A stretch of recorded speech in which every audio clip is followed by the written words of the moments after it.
एक दिन एक लड़की ने अपने पिता से पूछा, पापा, क्या आप कभी मेरी वजह से वो रोए हैं? उसके ऐसा पूछने का कारण ये था कि उसने कभी भी अपने पिता को रोते हुए नहीं देखा था। इस सवाल के जवाब में पिता ने कहा, हाँ, एक बार ऐसा कुछ हुआ था जब तुम्हारी वजह से मैं रोया था। यह सुनकर लड़की उस बात को जानने के लिए उत्सुक हो गई कि आखिर वह क्या बात थी जिसने उसके पिता को रुला दिया था। इस उत्सुकता को शांत करने के लिए पिता वह किस्सा सुनाने लगा। बात उस समय है जब तुम 8 माह की थी। एक दिन मैंने तुम्हारे सामने 3 चीजें रखी, एक पेन, एक सिक्का और एक खिलौना।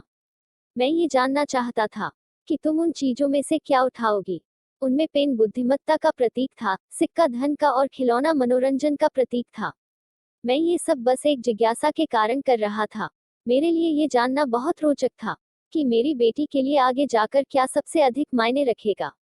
मैं तुम्हारे सामने बैठकर बेसब्री से तुम्हारे अगले कदम का इंतजार कर रहा था। मैंने देखा कि कुछ देर बैठकर तुम उन चीजों को देखती रही, फिर घुटने के बल पर चलते हुए उनकी ओर बढ़ी।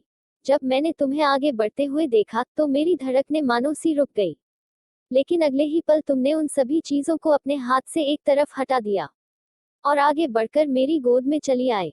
बस यही वो पल था जब मेरा दिल भर आया था और तुम्हारी वजह से मैं रो पड़ा था। यह किस्सा सुनकर लड़की की आंखों में आंसू आ गए।